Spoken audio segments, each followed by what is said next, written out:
ॐ मधुवत ऋतयत मधुक्षरन्ति सिन्धवः बाध्वीर्नः सम्पोषधीः मधुनक्तमुतोषसे मधुमत्पार्थिवगं रजः मधुद्योरस्तु नः पिता मधुमन्नो वनस्पतिर्मधुमागम् अस्तु सूर्यः बाध्वेर्गावो भवन्तु नः ॐ शान्तिः शान्तिः शान्तिः हरिः ॐ श्रीगुरुभ्यो नमः हरिः ॐ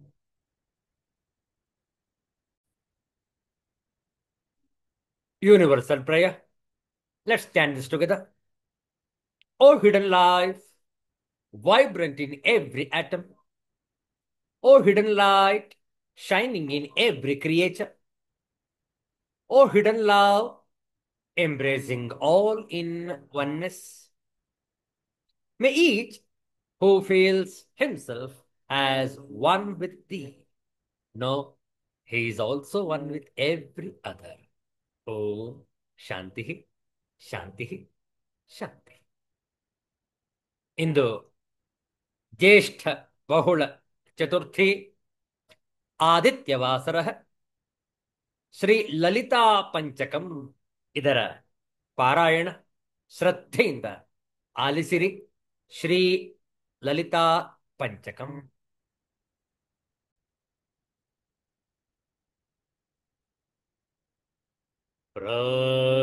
ಪ್ರಾತಸ್ಮರಾಮಿ ಲಲಿತಾ ವದನಾರವಿಂದಂ ಬಿಂಬಾಧರಂ ಪೃಥುಲಮೌಕ್ತಿಕಶೋಭಿನಾಸಂ ಆಕರ್ಣದೀರ್ಘನಯನಂ ಮಣಿಕುಂಡಲಾಢ್ಯಂ ಮಂದಸ್ಮಿತಂ ಮೃಗಮಧೋಜ್ವಲಪಾಲದೇಶಂ ಪ್ರಾತರ್ಭಜಾಮಿ ಲಲಿತಾ ಭುಜಕಲ್ಪವಲ್ಲೀ ರಕ್ತಾಂಗುಲೀಯಲಸದಂಗುಲಿ ಪಲ್ಲವಾಢ್ಯಾ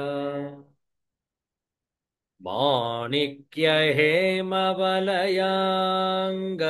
ಶೋಭಮಾನ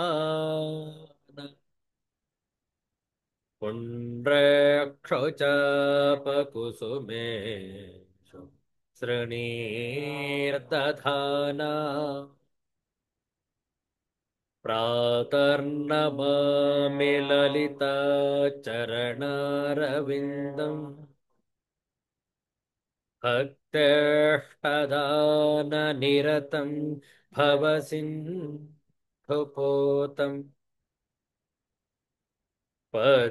ಪದ್ಮಾಸನಾದಿ ಸುರನಾಯಕ ಪೂಜನೀಯಂ ಪದ್ಮಾಂಕುಶಧ್ವಜ ಸುದರ್ಶನ ಲಾಂಛನಾಢ್ಯಂ ಪ್ರಾತಃ ಸ್ತುವೇ ಪರಶಿವಾಂ ಲಲಿತಾಂ ಭವಾನಿ ತ್ರಯಂತವೇದ್ಯ ವಿಭವಾಂ ಕರುಣಾನವದ್ಯಾಂ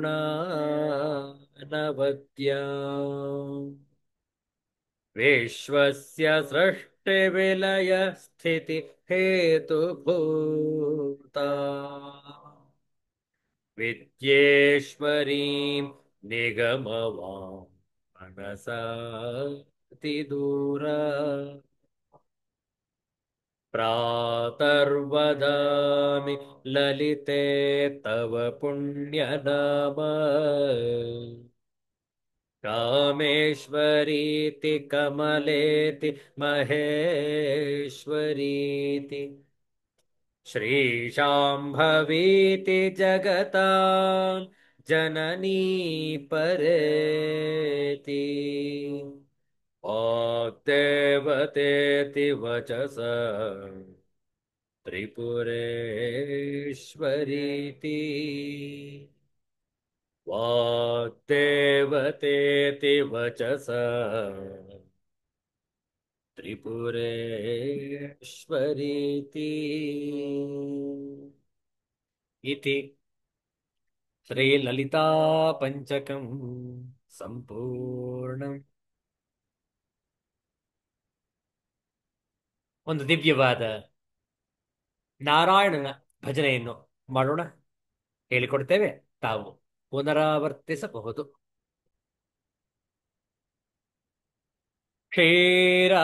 ಕ್ಷೀರಾಬ್ಧಿಶಯನ ನಾರಾಯಣ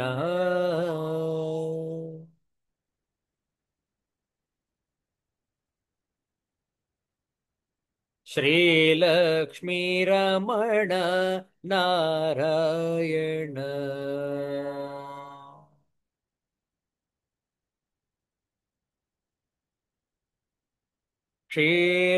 ಕ್ಷೀರಾಬ್ಧಿಶಯನ ನಾರಾಯಣ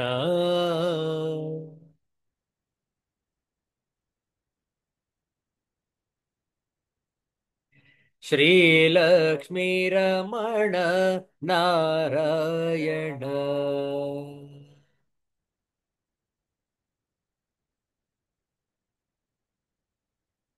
ನಾರಾಯಣ ಹರಿನಾರಾಯಣ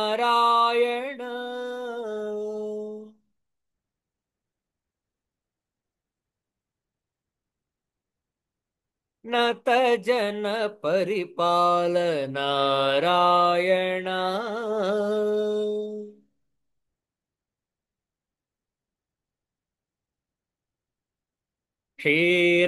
ಕ್ಷೀರಾಬ್ಧಿಶಯನ ನಾರಾಯಣ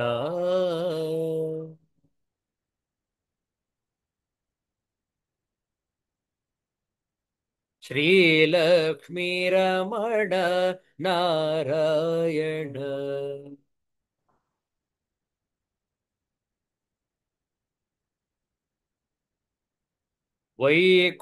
ವೈಕುಂಠವಾಸ ನಾರಾಯಣ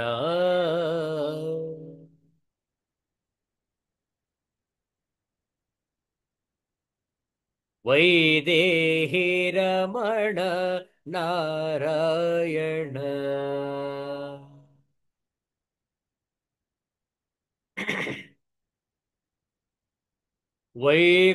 ವೈಕುಂಠವಾಸ ನಾರಾಯಣ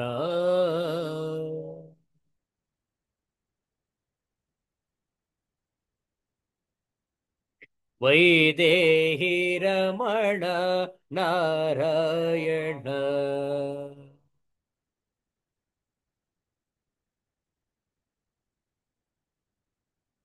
ನಾರಾಯಣ ಸತ್ಯನಾರಾಯಣ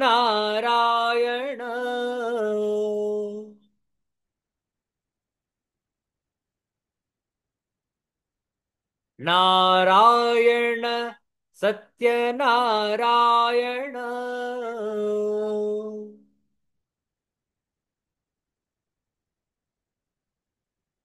ನರಹರಿ ರೂಪ ನಾರಾಯಣ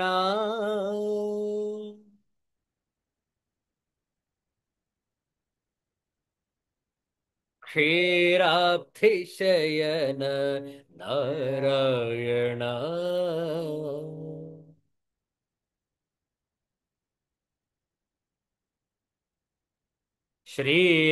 ಶ್ರೀಲಕ್ಷ್ಮೀರಮಣ ನಾರಾಯಣ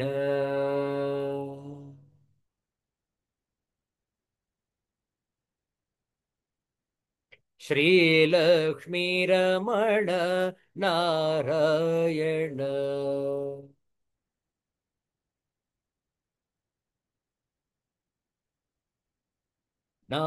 ನಾರಾಯಣ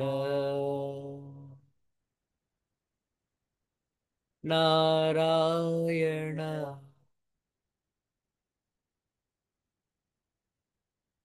ಗೋವಿಂದ ನಾಮ ಸಂಕೀರ್ತನಂ ಗೋವಿಂದ ಗೋವಿಂದ ಸಿದ್ಧಾಂತ ಅವಧೂತ ಚಿಂತನ ಶ್ರೀ गुरुदेव दत्त। जय जय रघुवीर समर्थ। श्री सद्गुरुनाथ महाराज की जय। हर हर नमः पार्वती पतये। हर हर महादेव शंभो।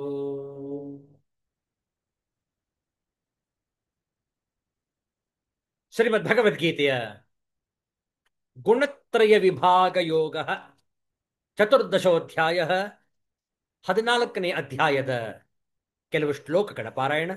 ಪ್ರತಿಯೊಂದು ಶ್ಲೋಕವನ್ನು ಕೂಡ ಹೇಳಿಕೊಡ್ತೇವೆ, ತಾವು ಪುನರಾವರ್ತಿಸಬಹುದು. 21ನೆಯ ಶ್ಲೋಕದಿಂದ ಪಾರಾಯಣ ಆರಂಭ. ತಮ್ಮ ಪವಿತ್ರವಾದ ಗ್ರಂಥವನ್ನು ಮುಂದಿಟ್ಟುಕೊಂಡಿರಿ. 14ನೇ ಅಧ್ಯಾಯ 21ನೆಯ ಶ್ಲೋಕ. ಓಂ ಶ್ರೀ ಪರಮಾತ್ಮನೇ ನಮಃ.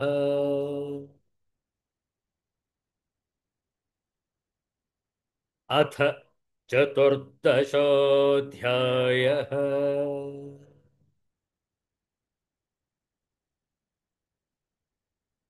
ಗುಣತ್ರಯ ವಿಭಾಗ ಯೋಗಃ.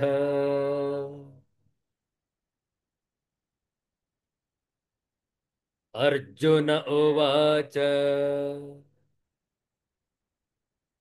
कैर्लिङ्गैस्त्रीन् गुणानेतान्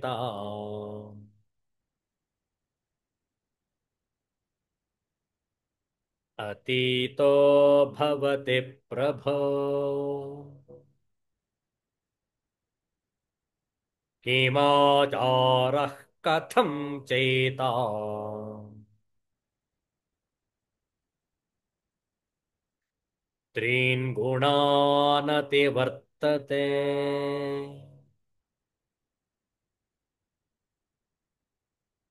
श्रीभगवानुवाच प्रकाशं च प्रवृत्तिं च मोहमेव च पाण्डव न त्वेष्टे सम्प्रवृत्तानि न निवृत्तानि काङ्क्षति. उदासीनवदासीनः गुणैर्यो न विचाल्यते.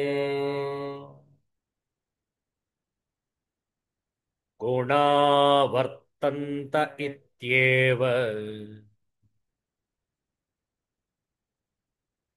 योऽवतिष्ठति नेङ्गते.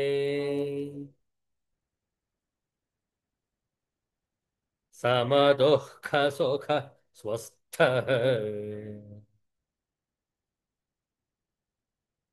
समलोष्टाश्मकाञ्चनः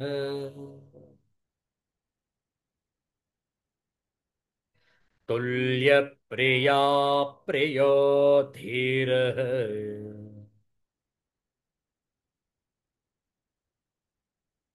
तुल्यनिन्दात्मसंस्तुतिः.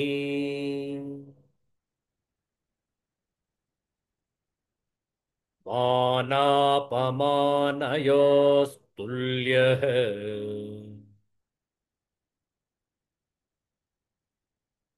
तुल्यो मित्रारिपक्षयोः.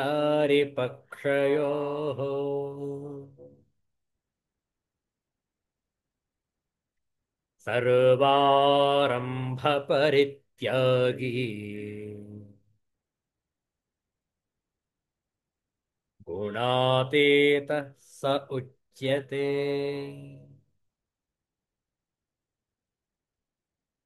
मां च यो व्यभिचारेण भक्तियोगेन सेवते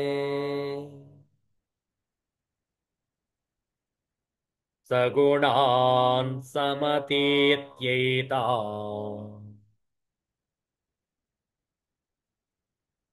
ब्रह्मभूयाय कल्पते।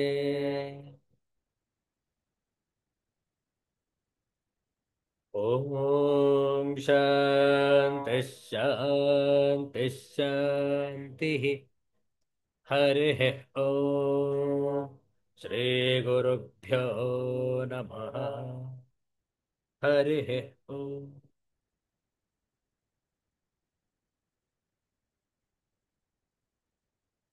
ಭಗವಂತನ ಸಾಕ್ಷಾತ್ಕಾರ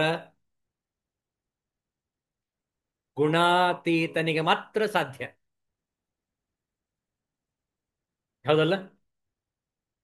ಭಗವಂತನ ಅಪ್ಪಣೆ ಏನಿದೆ ಕೊನೆಯ ಶ್ಲೋಕದಲ್ಲಿ? ಒಂದು ದಿವ್ಯವಾದ ಸಂದೇಶ ಇದೆ. ಗುಣಾತೀತನು ಇಂತಹ ಒಂದು ಪರಮಧಾಮವನ್ನು,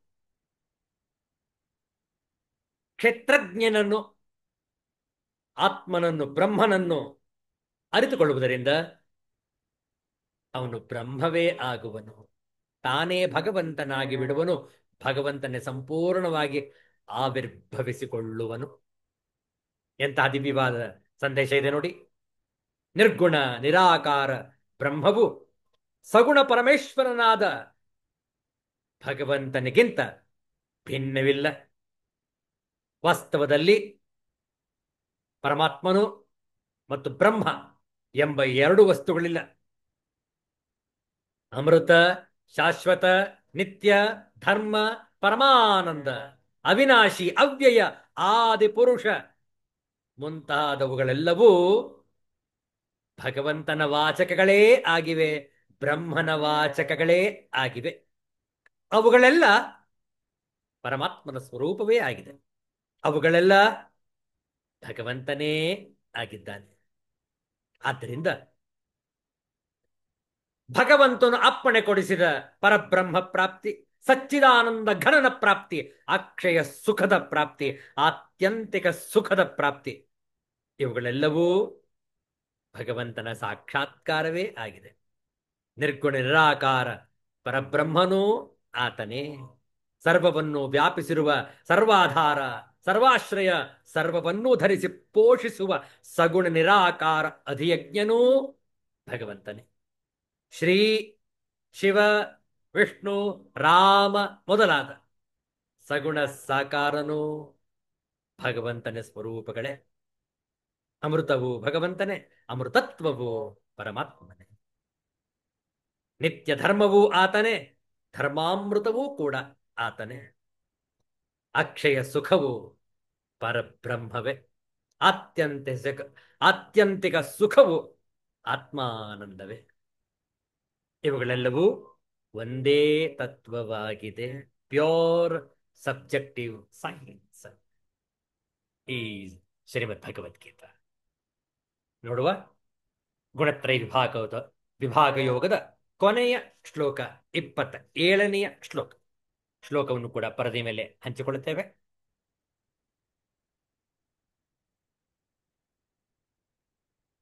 ಹೇಳಿಕೊಡ್ತೇವೆ, ಪುನರಾವರ್ತನೆ ಮಾಡಿ. ಬ್ರಹ್ಮಣೋ ಹಿ ಪ್ರತಿಷ್ಠಾಹಂ ಅಮೃತಸ್ಯ ವ್ಯಯಸ್ಯ ಚ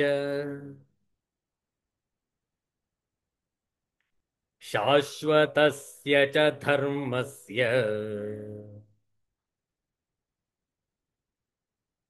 ಸುಖಸ್ಯೈಕಾಂತಿಕಸ್ಯ ಚ ಬ್ರಹ್ಮಣೋ ಹಿ ಪ್ರತಿಷ್ಠಾಹಂ ಅಮೃತಸ್ಯ ವ್ಯಯಸ್ಯ ಚ ಶಾಶ್ವತಸ್ಯ ಚ ಧರ್ಮಸ್ಯ ಸುಖಸ್ಯೈಕಾಂತಿಕಸ್ಯ ಚ.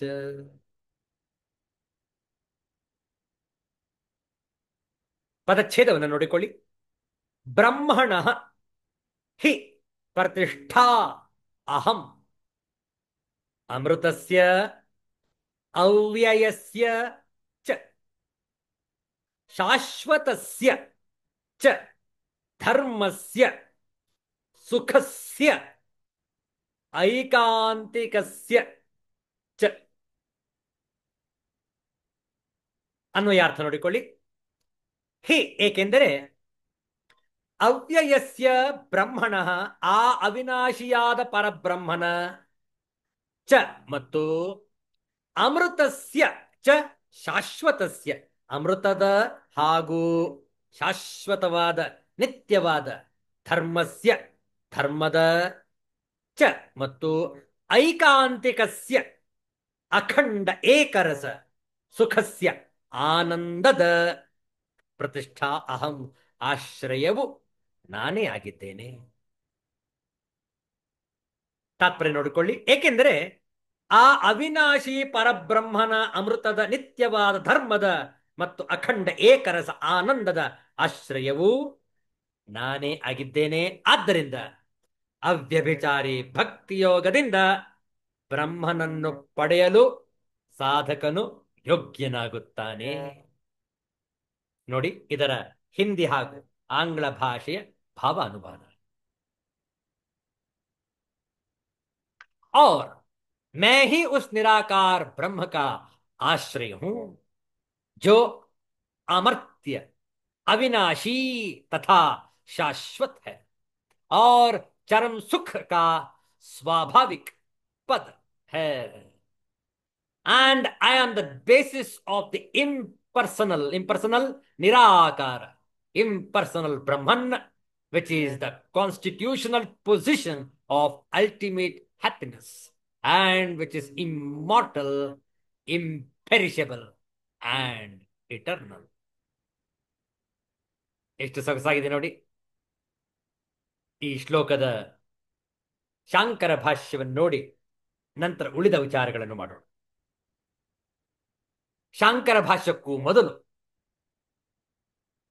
ಈ ಒಂದು ಪರಮಾನಂದ ಪ್ರಾಪ್ತಿ ಯಾವ ರೀತಿಯಲ್ಲಿ ನಮಗೆ ಆತ್ಯಂತಿಕ ಸುಖವನ್ನು ಕೊಡುವುದು ಅನ್ನುವಂಥದ್ದನ್ನು ವಿಚಾರ ಮಾಡೋಣ.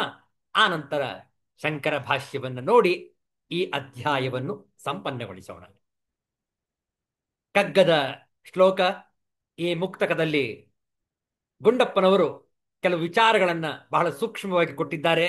ರಾಮಾಯಣದಿಂದ ಮಹಾಭಾರತದಿಂದ ಯಾವ ರೀತಿಯಲ್ಲಿ ಈ ಸಂದೇಶವನ್ನು ಕೊಡಲಾಗಿದೆ ಇಲ್ಲಿ ತಿಳಿಸಲಾಗಿದೆ. ನೋಡೋಣ. ಮುಕ್ತಕ 461. ರಾಮನುಂ ಭರತನುಂ ತಬ್ಬಿಕೊಂಡತ್ತಂದು ಪ್ರೇಮಾಶ್ರುವುಕ್ಕಿ ನದಿಯಾಗಿ ಪರಿದಂದು ಸೀಮೆಯಂ ಮುಟ್ಟಿತಲ ಬಾಂಧವ್ಯ ಸೌಂದರ್ಯ ಕ್ಷೇಮವದು ಜೀವಕ್ಕೆ ಮಂಕುತಿಮ್ಮ ಕ್ಷೇಮವದು ಜೀವಕ್ಕೆ ಮಂಕುತಿಮ್ಮ ಮಂಕುತಿಮ್ಮ ಮಂಕುತಿಮ್ಮ. ರಾಮನುಂ ಭರತನುಂ ತಬ್ಬಿಕೊಂಡತ್ತಂದು ತಬ್ಬಿಕೊಂಡು ಅತ್ತಂದು ನೋಡಿ, ತಂಬಿಕೊಂಡತ್ತಂದು ತಬ್ಬಿಕೊಂಡು ಅ ಅಂದು ಅತ್ತಿದಂದು ಪ್ರೇಮಾಶ್ರು ಉಕ್ಕಿ ಪ್ರೇಮಾಶ್ರುವು ಉಕ್ಕಿ ಪ್ರೇಮ ಅಶ್ರುವು ಉಕ್ಕಿ ಪರಿದಂದು ಪರಿದ ಅಂದು ಮುಟ್ಟಿತಲ ಮುಟ್ಟಿತು ಅಲ ಕ್ಷೇಮವದು ಕ್ಷೇಮವು ಅದು ಪರಿದ ಹರಿದ ಸೀಮೆಯಂ ಗಡಿಯನ್ನು ಲಿಮಿಟ್. ರಾಮನು ಭರತನನ್ನು ಗಾಢವಾಗಿ ತಬ್ಬಿಕೊಂಡು ಅತ್ತ ದಿನ ಅಳು ಬಂದಿದೆ ರಾಮನಿಗೆ. ಅತ್ತ ದಿನ ಅವರಿಬ್ಬರಲ್ಲೂ ಪ್ರೇಮಾಶ್ರುವು ಕಣ್ಣೀರ ಧಾರೆ ಉಕ್ಕಿ ನದಿಯಾಗಿ ಹರಿದು ಭಾವ ಸೌಂದರ್ಯದ ಗರಿಮೆಯನ್ನು ಮುಟ್ಟಿದಂತೆ. ಪ್ರತಿ ಜೀವಿಯು ಭಾವ ಸೌಂದರ್ಯದಲ್ಲಿ ಮೆರೆದರೆ ಅದು ಜೀವಕ್ಕೆ ಹಿತ ಎಂದು ಹೇಳುತ್ತಾರೆ ಮಾನ್ಯ ಗುಂಡಪ್ಪನವರು ಈ ಮುಕ್ತಕದಲ್ಲಿ. ಎಂತಹ ದಿವ್ಯವಾದ ಸಂದೇಶ ಇದೆ ನೋಡಿ. ನಮಗೆ ಪ್ರಿಯವಾದವರನ್ನು ಕಾಣಲು ಮನಸ್ಸು ಹಾತೊರೆಯುತ್ತದೆ. ಅವರನ್ನು ಕಂಡಾಗ ಮನಸ್ಸು ಪ್ರಫುಲ್ಲವಾಗುತ್ತದೆ. ಭಾವುಕತೆ ಹೆಚ್ಚಾದರೆ ಪ್ರೇಮಾಶ್ರುವು ಉಕ್ಕಿ ಬರುತ್ತದೆ.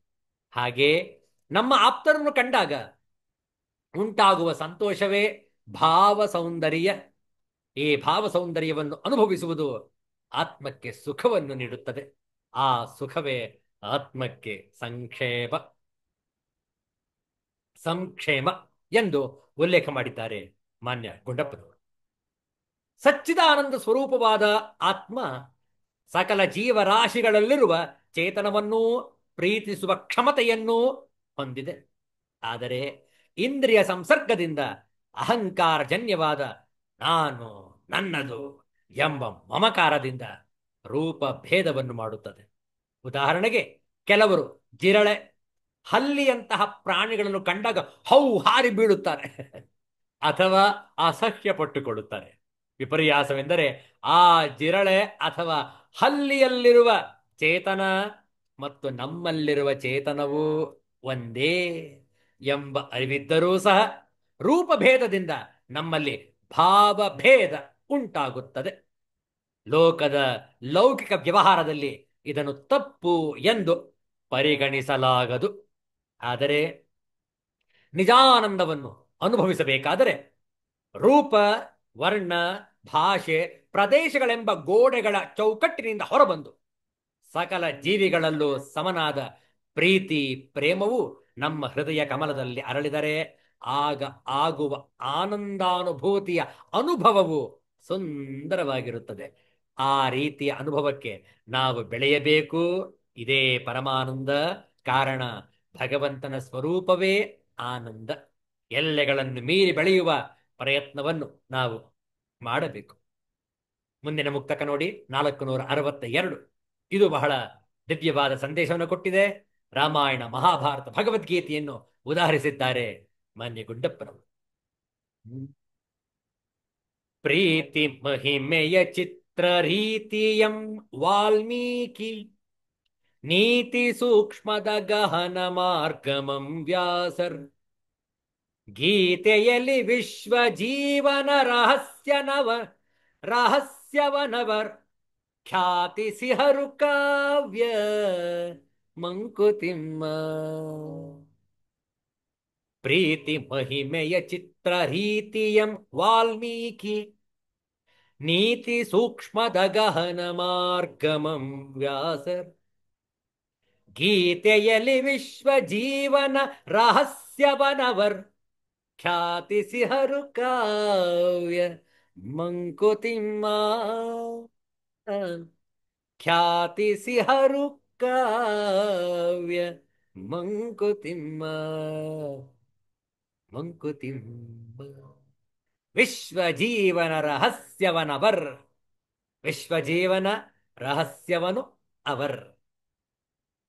ವಾಲ್ಮೀಕಿ ಮಹರ್ಷಿಯು ರಾಮಾಯಣದಲ್ಲಿ ಪ್ರೀತಿಯ ಮಹಿಮೆಯನ್ನು, ವ್ಯಾಸ ಮಹರ್ಷಿಯು ಮಹಾಭಾರತದಲ್ಲಿ ನೀತಿ ಸೂಕ್ಷ್ಮದ ಉನ್ನತ ವಿಚಾರಗಳನ್ನು, ಭಗವಾನ್ ಶ್ರೀಕೃಷ್ಣ ಭಗವದ್ಗೀತೆಯಲ್ಲಿ ಬದುಕಿನ ರಹಸ್ಯವನ್ನೂ ತೋರಿ ಜಗತ್ತಿನಲ್ಲಿರುವ ಪ್ರೀತಿ, ನೀತಿ ಮತ್ತು ಜೀವನದ ಸೌಂದರ್ಯವನ್ನು ಕಾವ್ಯ ರೂಪದಲ್ಲಿ ನೀಡಿದ್ದಾರೆ ಎಂದು ಪ್ರಸ್ತಾಪಿಸಿದ್ದಾರೆ ಮಾನ್ಯ ಗುಂಡಪ್ಪನವರು ಈ ಮುಕ್ತಕದಲ್ಲಿ. ರಾಮಾಯಣ, ಮಹಾಭಾರತ, ಶ್ರೀಮದ್ ಭಗವದ್ಗೀತೆ. ರಾಮಾಯಣದಲ್ಲಿ ರಾಮ ಮತ್ತು ಭರತನ ಪ್ರೀತಿ, ರಾಮ ಮತ್ತು ಗುಹನ ಪ್ರೀತಿ, ರಾಮ ಮತ್ತು ಅಂಜನಾ ಪುತ್ರ ಆಂಜನೇಯನ ಪ್ರೇಮ, ಹೀಗೆ ಹಲವಾರು ಪ್ರಸಂಗಗಳಲ್ಲಿ ವಾಲ್ಮೀಕಿ ಮಹರ್ಷಿಗಳು ಪ್ರೀತಿ ಪ್ರೇಮಗಳ ಮಹಿಮೆಯ ದೃಷ್ಟಾಂತವನ್ನು ಮೆರೆದಿದ್ದಾರೆ. ಅಂದಿನಿಂದ ಇಂದಿನವರೆಗೂ ಜಗತ್ತಿನಲ್ಲಿ ಆ ದೃಷ್ಟಾಂತಗಳು ಪ್ರೀತಿ ಪ್ರೇಮಗಳಿಗೆ ಪ್ರತೀಕವಾಗಿ ನಿಂತಿವೆ. ಹೌದಲ್ಲ? ಮಹಾಭಾರತದಲ್ಲಿ ವ್ಯಾಸರು ಜಗತ್ತಿನಲ್ಲಿ ಮಾನವರು ಪಾಲಿಸಬೇಕಾದ ನಿಯಮಗಳ ಮಹಾಪೂರವನ್ನೇ ಹರಿಸಿದ್ದಾರೆ. ಧರ್ಮರಾಯ ಮತ್ತು ಯಕ್ಷನ ನಡುವೆ ಸಂವಾದ, ಮಹಾತ್ಮರಾದ ಭೀಷ್ಮ, ವಿದುರ, ಧರ್ಮರಾಯ ಮುಂತಾದ ಪಾತ್ರಗಳ ಮೂಲಕ ನೀತಿ ಮತ್ತು ಧರ್ಮಗಳ ಸೂಕ್ಷ್ಮಗಳನ್ನು ಜಗತ್ತಿಗೆ ಅರುಹಿದ್ದಾರೆ. ಈ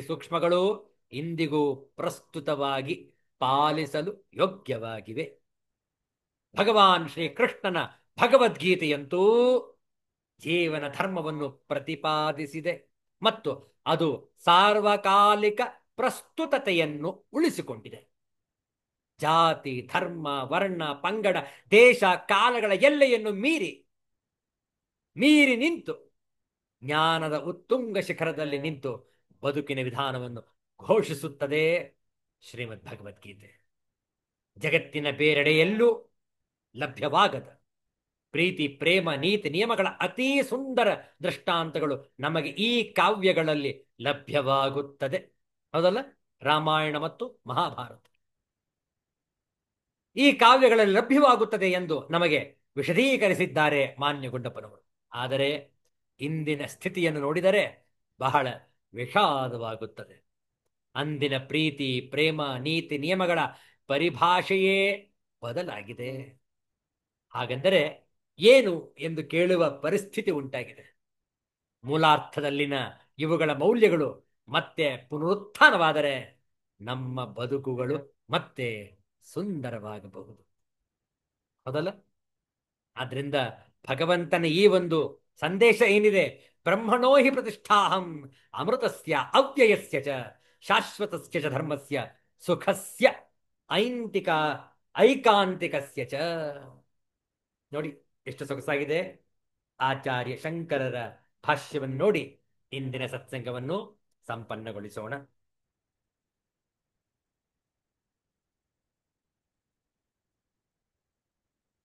ಕುತಃ ಏತತ್ ಇತಿ ಉಚ್ಯತೆ. ಬ್ರಹ್ಮವಾಗುವುದಕ್ಕೆ, ಮೋಕ್ಷ ಪಡೆಯುವುದಕ್ಕೆ ಆ ಸಾಧಕ ಸಮರ್ಥನಾಗುವನು ಅನನ್ಯ ಭಕ್ತಿಯಿಂದ, ಅವ್ಯಭಿಚಾರಿ ಭಕ್ತಿಯಿಂದ ಎಂದು ಹೇಳಿದಾಗ ಪ್ರಶ್ನೆ ಬರುತ್ತೆ, ಅದು ಏತರಿಂದ ಸಾಧ್ಯವಾಗುತ್ತದೆ? ಕುತಃ ಏತತ್ ಇತಿ ಉಚ್ಯತೆ. ಏತರಿಂದ ಸಾಧ್ಯವಾಗುತ್ತದೆ ಅಂತ ಹೇಳಿದ್ರೆ ಅದಕ್ಕೆ ಉತ್ತರ 27ನೆಯ ಶ್ಲೋಕ, 14ನೇ ಅಧ್ಯಾಯದ ಕೊನೆಯ ಶ್ಲೋಕ. ಬ್ರಹ್ಮಣಃ ಪರಮಾತ್ಮನಃ ಹಿ ಯಸ್ಮಾತ್ ಪ್ರತಿಷ್ಠಾ ಅಹಂ ಪ್ರತಿಷ್ಠತಿ ಅಸ್ಮಿನ್ ಇತಿ ಪ್ರತಿಷ್ಠಾ ಅಹಂ ಪ್ರತ್ಯಗಾತ್ಮ. ಕೀದೃಶಸ್ಯ ಬ್ರಹ್ಮಣಃ? ಅಮೃತಸ್ಯ ಅವಿನಾಶಿನಃ ಅವ್ಯಯಸ್ಯ ಅಧಿಕಾರಿಣಃ ಶಾಶ್ವತಸ್ಯ ಚ ನಿತ್ಯಸ್ಯ ಧರ್ಮಸ್ಯ ಜ್ಞಾನಸ್ಯ ಜ್ಞಾನಯೋಗ ಧರ್ಮ ಪ್ರಾಪ್ಯಸ್ಯ ಸುಖಸ್ಯ ಆನಂದರೂಪಸ್ಯ ಐಕಾಂತಿಕಸ್ಯ ಅವ್ಯಭಿಚಾರಿಣಃ ಅಮೃತಾದಿ ಸ್ವಭಾವಸ್ಯ ಪರಮಾನಂದರೂಪಸ್ಯ ಪರಮಾತ್ಮನಃ ಪ್ರತ್ಯಗಾತ್ಮ ಪ್ರತಿಷ್ಠಾ ಸಮ್ಯಕ್ ಜ್ಞಾನೇನ ಪರಮಾತ್ಮತಯಾ ನಿಶ್ಚೀಯತೆ. ಪರಮಾತ್ಮನಃ ಪ್ರತ್ಯಗಾತ್ಮ ಪ್ರತಿಷ್ಠಾ ಸಮ್ಯಕ್ ಜ್ಞಾನೇನ ಪರಮಾತ್ಮತಯಾ ನಿಶ್ಚೀಯತೆ. ತದೇತತ್ ಬ್ರಹ್ಮಭೂಯಾಯ ಕಲ್ಪತೆ ಇತಿ ಉಕ್ತಂ. ಯಯಾ ಚ ಈಶ್ವರ ಶಕ್ತಿಯ ಭಕ್ತಾನುಗ್ರಹಾದಿ ಪ್ರಯೋಜನಾಯ ಬ್ರಹ್ಮ ಪ್ರತಿಷ್ಠತೆ ಪ್ರವರ್ತತೆ ಸಾ ಶಕ್ತಿ ಬ್ರಹ್ಮೈವ ಅಹಂ. ಶಕ್ತಿಮತೋ ಅನನ್ಯತ್ವಾತ್ ಇತ್ಯಭಿಪ್ರಾಯ. ನೋಡಿ, ಭಗವಂತ ಹಾಗೂ ಭಗವಂತನ ಶಕ್ತಿ ಬೇರೆ ಬೇರೆ ಅಲ್ಲ. ಅಗ್ನಿ ಮತ್ತು ಅಗ್ನಿಯ ಬಿಸಿ ಬೇರೆ ಬೇರೆ ಏನು? ಕುಸುಮದ ಪರಿಮಳ ಬೇರೆ ಬೇರೆ ಏನು? ಇಲ್ಲ, ಎರಡೂ ಕೂಡ ಒಂದೇ. ಅಥವಾ ಬ್ರಹ್ಮ ಶಬ್ದ ವಾಚ್ಯತ್ವಾತ್ ಸವಿಕಲ್ಪಕಂ ಬ್ರಹ್ಮ ತಸ್ಯ ಬ್ರಹ್ಮಣಃ ನಿರ್ವಿಕಲ್ಪಕಃ ಅಹಂ ಅವಾಚ್ಯ ಪ್ರತಿಷ್ಠಾ ಆಶ್ರಯ. ಕಿಂ ವಿಶಿಷ್ಟಸ್ಯ? ಅಮೃತಸ್ಯ ಅಮರಣ ಧರ್ಮಕಸ್ಯ ಅವ್ಯಯಸ್ಯ ವ್ಯಯರಹಿತಸ್ಯ ಕಿಂಚ ಶಾಶ್ವತಸ್ಯ ಚ ನಿತ್ಯಸ್ಯ ಧರ್ಮಸ್ಯ ಜ್ಞಾನನಿಷ್ಠಾ ಲಕ್ಷಣಸ್ಯ ಸುಖಸ್ಯ ತಜ್ಜನಿತಸ್ಯ ಐಕಾಂತಿಕಸ್ಯ ಏಕಾಂತ ನಿಯತಸ್ಯ ಚ ಪ್ರತಿಷ್ಠಾ ಅಹಂ ಇತಿ ಅನುವರ್ತತೆ. ಭಾಷ್ಯಾರ್ಥ ನೋಡಿ. ಏಕೆಂದರೆ ಬ್ರಹ್ಮಕ್ಕೆ, ಪರಮಾತ್ಮನಿಗೆ ನಾನು ಪ್ರತಿಷ್ಠೆಯು, ಇವನಲ್ಲಿ ಬ್ರಹ್ಮವು ನಿಂತಿರುತ್ತದೆ. ಆದ್ದರಿಂದ ಈ ಪ್ರತ್ಯಗಾತ್ಮನಾದ ನಾನು ಬ್ರಹ್ಮಕ್ಕೆ ಪ್ರತಿಷ್ಠೆಯು. ಎಂಥ ಬ್ರಹ್ಮಕ್ಕೆ ಆಶ್ರಯ ಎಂದರೆ ಅಮೃತವೂ ನಾಶರಹಿತವೂ ಅವ್ಯಯವೂ ಯಾವ ಮಾರ್ಪಾಡೂ ಇಲ್ಲದ್ದು ಆದ ಬ್ರಹ್ಮಕ್ಕೆ, ಶಾಶ್ವತವಾದ ನಿತ್ಯವಾದ ಧರ್ಮಕ್ಕೂ ಜ್ಞಾನಕ್ಕೂ ಜ್ಞಾನಯೋಗವೆಂಬ ಧರ್ಮದಿಂದ ದೊರಕಬೇಕಾದ ಐಕಾಂತಿಕ ಸ್ವಲ್ಪವೂ ಬೇರ್ಪಡದ ಆನಂದರೂಪವಾದ ಸುಖಕ್ಕೂ ಆಶ್ರಯವು. ಅಮೃತವೇ ಮುಂತಾದ ಸ್ವಭಾವವುಳ್ಳ ಪರಮಾನಂದ ರೂಪವಾದ ಪರಮಾತ್ಮನಿಗೆ ಪ್ರತ್ಯಗಾತ್ಮನು ಪ್ರತಿಷ್ಠೆಯು ಎಂದರೆ ಸರಿಯಾದ ಜ್ಞಾನದಿಂದ ಪ್ರತ್ಯಗಾತ್ಮನೇ ಪರಮಾತ್ಮನೆಂದು ನಿಶ್ಚಯವಾಗುತ್ತದೆ. ಇದನ್ನೇ ಬ್ರಹ್ಮಭೂಯಾಯ ಕಲ್ಪತೆ ಎಂದು ಹಿಂದಿನ ಶ್ಲೋಕದಲ್ಲಿ ಹೇಳಿರುವುದು. ಮತ್ತು ಯಾವ ಈಶ್ವರ ಶಕ್ತಿಯಿಂದ ಭಕ್ತರಿಗೆ ಅನುಗ್ರಹವನ್ನು ಮಾಡುವುದೇ ಮುಂತಾದ ಪ್ರಯೋಜನಕ್ಕಾಗಿ ಬ್ರಹ್ಮವು ಪ್ರತಿಷ್ಠತೆ ಮುಂಬರಿಯುವುದೋ ಆ ಶಕ್ತಿಯಾದ ಬ್ರಹ್ಮವೇ ನಾನು. ಏಕೆಂದರೆ ಶಕ್ತಿಯುಳ್ಳ ಬ್ರಹ್ಮ ಇವೆರಡೂ ಬೇರೆ ಬೇರೆಯಲ್ಲ. ಬ್ರಹ್ಮಕ್ಕೆ ನಾನು ಪ್ರತಿಷ್ಠೆಯು ಎಂಬ ವಾಕ್ಯಕ್ಕೆ ಪ್ರತ್ಯಗಾತ್ಮನೇ ಬ್ರಹ್ಮವೆಂದು ಶಾಸ್ತ್ರದಿಂದ ನಿಶ್ಚಿತವಾಗುವುದು ಎಂದು ಅರ್ಥವನ್ನು ಮಾಡಿತ್ತು. ಈಗ ಬ್ರಹ್ಮದ ಪ್ರತಿಷ್ಠೆಯು ಎಂದರೆ ಶಕ್ತಿಯು ನಾನೇ. ಬೆಂಕಿಯ ಬಿಸಿಯಂತೆ ಬ್ರಹ್ಮವು ಶಕ್ತಿಯಿಂದ ಅಭಿನ್ನವಾಗಿರುತ್ತದೆ ಎಂದು ಅರ್ಥವನ್ನು ಮಾಡಿಕೊಳ್ಳಬೇಕು. ಅಥವಾ ಬ್ರಹ್ಮ ಶಬ್ದಕ್ಕೆ ವಾಚ್ಯವಾಗಿರುವುದರಿಂದ ಸವಿಕಲ್ಪಕವಾಗಿರುವುದು ಬ್ರಹ್ಮವು. ಆ ಬ್ರಹ್ಮಕ್ಕೆ ನಿರ್ವಿಕಲ್ಪಕವಾಗಿ ವಾಚ್ಯನಲ್ಲದ ನಾನು ಪ್ರತಿಷ್ಠೆಯು ಆಶ್ರಯವು. ಎಂಥ ಬ್ರಹ್ಮಕ್ಕೆ ಎಂದರೆ ಅಮೃತವಾದ ಮರಣ ಧರ್ಮವಿಲ್ಲದ ಅವ್ಯಯವಾದ ವ್ಯಯರಹಿತವಾದ ಬ್ರಹ್ಮಕ್ಕೆ ಮತ್ತು ಶಾಶ್ವತವಾದ ನಿತ್ಯವಾದ ಧರ್ಮಕ್ಕೆ, ಜ್ಞಾನನಿಷ್ಠಾರೂಪವಾದ ಧರ್ಮಕ್ಕೆ ಮತ್ತು ಅದರಿಂದ ಉಂಟಾಗುವ ಐಕಾಂತಿಕವಾದ ಒಂದೇ ನೇತವಾಗಿರುವ ಸುಖಕ್ಕೂ ನಾನು ಪ್ರತಿಷ್ಠೆಯು ಆಶ್ರಯವು ಎಂದು ಹಿಂದಿನಿಂದ ಸೇರಿಕೊಳ್ಳುತ್ತದೆ. ಬ್ರಹ್ಮಕ್ಕೆ ಬ್ರಹ್ಮ ಶಬ್ದ ವಾಚ್ಯವಾಗಿರುವ ಜಗತ್ಕಾರಣಕ್ಕೆ ನಾನು ಎಂದರೆ ಇದಲ್ಲ ನೇತಿ ಇತಿ ವಾಕ್ಯತಃ ಎಂದು ಶ್ರುತಿಯಲ್ಲಿ ಹೇಳಿರುವ ತತ್ವವು ಆಶ್ರಯ ಎಂದರ್ಥ.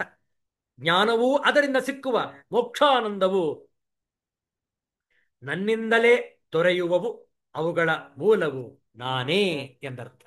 ಆದ್ದರಿಂದ ಯಾರು ಸಂಪೂರ್ಣವಾಗಿ ಶರಣಾಗಿರುವರೋ ಅವರು ಮಾತ್ರ ಈ ಒಂದು ಐಕಾಂತಿಕವಾದಂತಹ ಸ್ಥಾನವನ್ನು ಪಡೆಯುವರು, ಗುಣಾತೀತವನ್ನು ಸಾಧಿಸಿಕೊಳ್ಳುವರು. ನೋಡಿ, ಇಲ್ಲಿಗೆ ಇಂದಿನ ಸತ್ಸಂಗವನ್ನು ಸಂಪನ್ನಗೊಳಿಸೋಣ ಹಾಗೂ ಚತುರ್ದಶೋಧ್ಯಾಯವನ್ನು ಕೂಡ ಸಂಪನ್ನಗೊಳಿಸೋಣ. ಮತ್ತೆ ನಾವು ಮುಂದಿನ ವಾರ ಭೇಟಿಯಾದಾಗ ಪುರುಷೋತ್ತಮ ಯೋಗ 15ನೆಯ ಅಧ್ಯಾಯವನ್ನು ಆರಂಭಿಸೋಣ. ಓಂ ತತ್ಸತ್ ಇತಿ ಶ್ರೀಮದ್ಭಗವದ್ಗೀತಾಸು ಉಪನಿಷತ್ಸು ಬ್ರಹ್ಮವಿದ್ಯಾಯಾಂ ಯೋಗಶಾಸ್ತ್ರೇ ಶ್ರೀಕೃಷ್ಣಾರ್ಜುನ ಸಂವಾದೆ ಗುಣತ್ರಯ ವಿಭಾಗಯೋಗೋ ನಾಮ ಚತುರ್ದಶೋಧ್ಯಾಯಃ. ಓಂ ಪೂರ್ಣಮದಃ ಪೂರ್ಣಮಿದಂ ಪೂರ್ಣಾತ್ ಪೂರ್ಣಮುದಚ್ಯತೆ ಪೂರ್ಣಸ್ಯ ಪೂರ್ಣಮಾದಾಯ ಪೂರ್ಣಮೇವಾವಶಿಷ್ಯತೆ. ಓಂ ಶಾಂತಿ ಶಾಂತಿ ಶಾಂತಿ. ಹರಿ ಓಂ. ಶ್ರೀ ಗುರುಭ್ಯೋ ನಮಃ. ಹರಿ ಓಂ. ಮತ್ತೆ ಭೇಟಿಯಾಗೋಣ. ಎಲ್ಲರಿಗೂ ಒಳಿತಾಗಲಿ, ಎಲ್ಲರಿಗೂ ಶುಭವಾಗಲಿ. ಜೈ ಶ್ರೀ ಗುರುದೇವ ದತ್ತ.